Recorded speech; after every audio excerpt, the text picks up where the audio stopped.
जय हिंद दोस्तों, आज की इंस्टेंट ब्रेकिंग अपडेट। केंद्रीय कर्मी पेंशनर और सैनिक खबरों में सबसे पहले बात करेंगे तीसरे विश्व युद्ध के लिए भारत तैयार, इस पर बड़ी अपडेट है।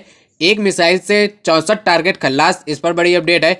सेना की एक ऐसी तकनीक थी जिससे पहले ही पता चल जाएगा किस मिशन में कितना खतरा है, तो इस पर बड़ी अपडेट है, तो इस पर बात करेंगे। तो सबसे पहले पहली खबर, एक मिसाइल से 64 टारगेट खल्लास से स्वदेशी भागवस्त्र बनेगा पाकिस्तानी ड्रोन काल का दुनिया में कोई नहीं ऐसा कर पाया। भारत ने भागवस्त्र विकसित कर रक्षा क्षेत्र में इतिहास रच दिया है। यह दुनिया का इकलौता स्वदेशी सिस्टम है जो मात्र 10 सेकंड में 64 माइक्रो मिसाइलें दागकर दुश्मन के ड्रोन झुंड को तबाह कर सकता है। नागपुर की SDAL कंपनी की निर्मित यह हथियार 10 किलोमीटर दूर से खतरे को पहचान लेता है। किफायती, लगातार और यह मौसम में काम करने की क्षमता इसे भारतीय सेना के लिए गेम चेंजर बनाती है। भारत ने रक्षा क्षेत्र में एक ऐसी ऐतिहासिक उपलब्धि हासिल कर ली है जिसने पूरी दुनिया को हैरान कर दिया। भागवस्त्र एक साथ भारत में अब दुनिया का एकमात्र ऐसा देश बन गया है जिसके पास 160 से अधिक माइक्रो मिसाइलें दागने। महाराष्ट्र के नागपुर में solar defence and air forces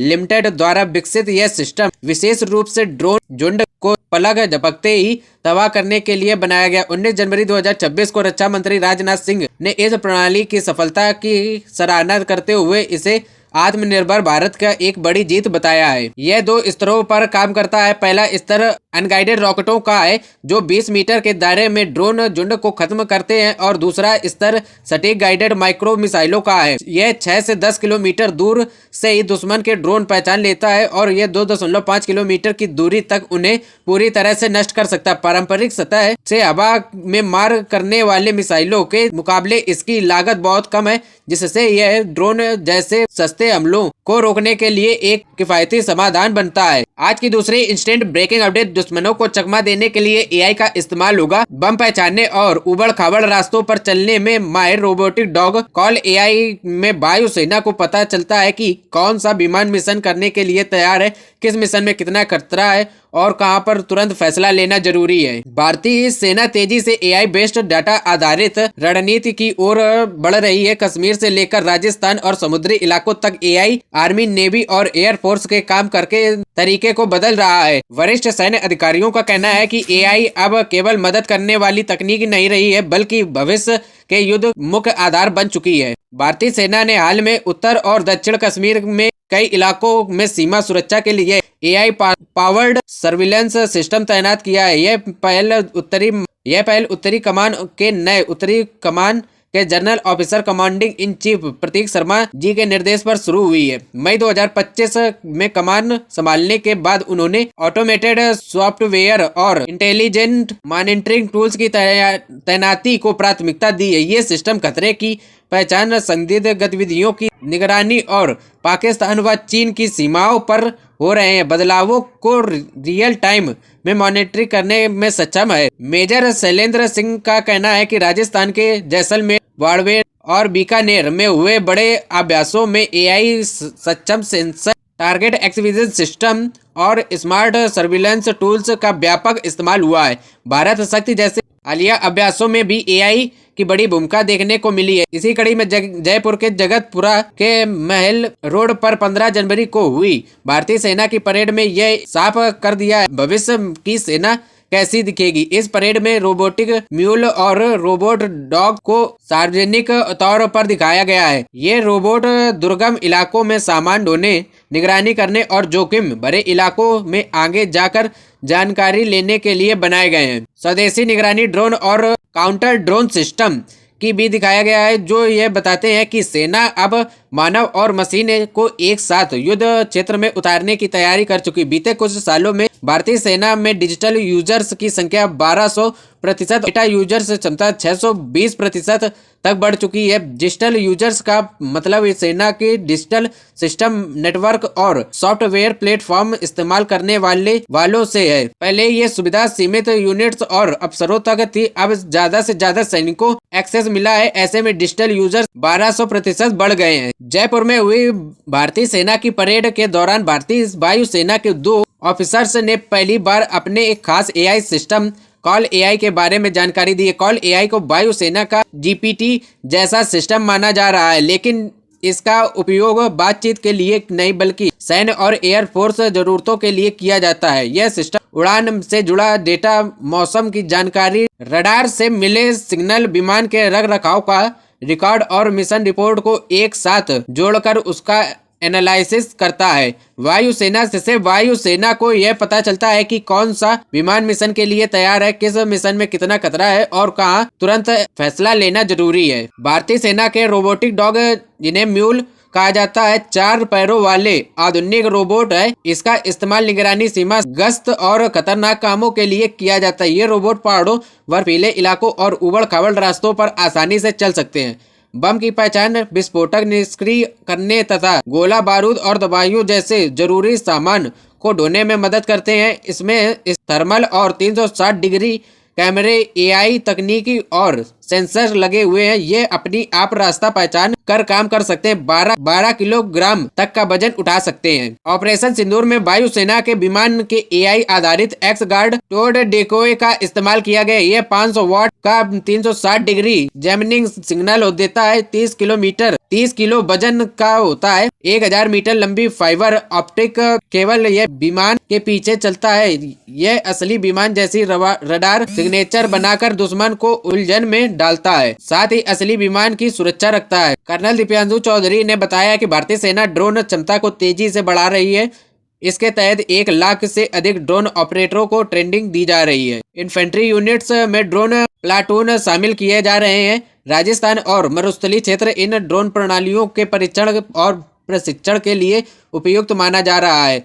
पूर्व सैन्य अधिकारी लेफ्टिनेंट अभिषेक सोनी ने बताया है कि हथियारों में एआई का पूरा इस्तेमाल, खुद फैसला लेने वाले मशीनों और पूरी तरह स्वचालित युद्ध प्रणाली अभी बनने की प्रक्रिया में है। थल सेना, वायुसेना और नौसेना के बीच एआई का एक साथ जुड़ने और एक जैसी नीति बनाने का काम चल रहा है, लेकिन यह व्यवस्था अभी तक पूरी तरह से मजबूत नहीं हुई है। राजस्थान के रेगिस्तानी इलाकों में मरु जलवा अभ्यास में तकनीक समेकित युद्ध क्षमताओं का परीक्षण किया गया। भारत यूके अजय वायरिक अभ्यास में एआई गाइडेड स्ट्राइक और आधुनिक युद्ध तकनीकों का प्रयोग हुआ है। इन अभ्यासों में ने वास्तविक युद्ध जैसी परिस्थितियों में तकनीकी की उपयोगिता को साबित किया है।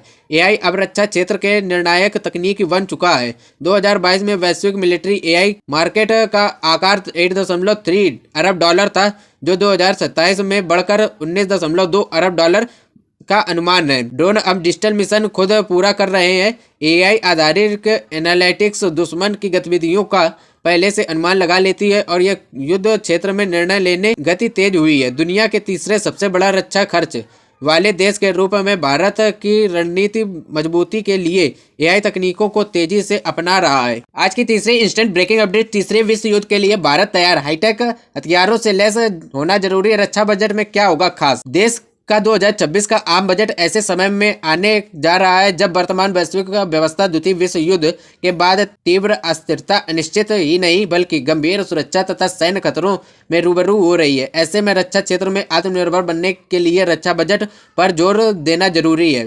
ऐसे में तात्कालिक रक्षा उपकरणों, हथियारों को खरीद तथा तकनीकी उपग्रेडेंस ही इन बहुआयामी चुनौतियों का समाधान नहीं बल्कि आधुनिकीकरण के साथ सेनाओं के नए दौर के वॉरफेयर में लेस करना जरूरी हो गया है। पारंपरिक से हाइब्रिड युद्ध के खतरे, ऑपरेशन सिंदूर, अमेरिका का ईरान पर हमला या फिर रूस यूक्रेन तथा गाजा का इजराइल हमास का ताजा युद्धों ने साबित किया है कि अब निर्णायक जंग आकाश में ही लड़े जाएंगे। चीन द्वारा सीमावर्ती क्षेत्रों में सैन्य बुनियादी ढांचों का तेजी से विकास, आधुनिक हथियारों की तैनाती और साइबर व अंतरिक्ष वॉरफेयर क्षमताओं में निर्णय में निवेश, तो दूसरी ओर पाकिस्तान प्रायोजित आतंकवाद और छद्म युद्ध की रणनीति में अब ड्रोन, यूवी तथा साइबर वॉर की चुनौतियों की जटिलता बढ़ रही है। हिंद महासागर समेत समुद्री क्षेत्र में चीन की बढ़ती नौसैनिक उपस्थिति, रणनीतिक बंदरगाहों में निवेश और समुद्री मार्गों पर आधिपत्य स्थापित करने की उनकी कोशिशें भारत की समुद्री रक्षा के लिए बढ़ती चुनौती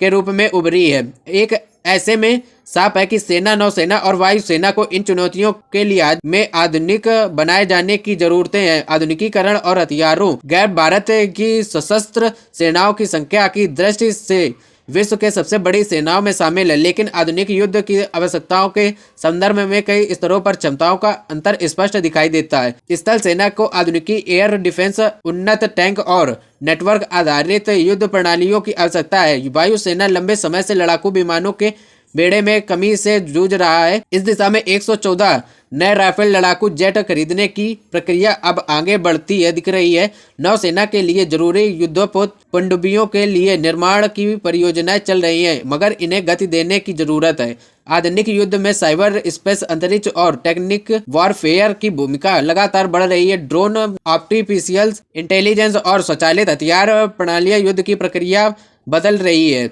ऐसे में इन क्षेत्रों में रक्षा बजट का पूंजीगत निवेश बढ़ना जरूरी है, ताकि भविष्य की चुनौतियों का सामना प्रभावी ढंग से किया जा सके। तीनों सेनाओं के बीच एकीकरण के लिए युक्त थिएटर कमांड बनाने की योजना को धरातल पर गति दिया जाना जरूरी है और अब इसे बजट तथा प्रशासनिक बाधाओं के दायरे में बाहर निकालना जरूरी। रक्षा पर खर्च करने वालों में भारत दुनिया के 5 देशों में शामिल, मगर फिर चीन, अमेरिका और रूस की तुलना में यह बेहद कम है। रक्षा पर खर्च करने वाले भारत दुनिया के 5 देशों में शामिल है, मगर फिर भी चीन, अमेरिका और रूस की तुलना में यह बेहद कम है। वर्ष 2025-26 बजट में 6.81 लाख करोड़ रुपए रक्षा आवंटन था, जो 2024-25 के मुकाबले करीब 9.5% अधिक है, मगर इसमें पूंजीगत आवंटन की हिस्सेदारी 1.81 लाख करोड़ रुपए ही थी। पूंजीगत आवंटन के बारे में पूछे जाने पर सेना के प्रमुख जनरल उपेंद्र द्विवेदी जी ने पिछले हफ्ते ही कहा है कि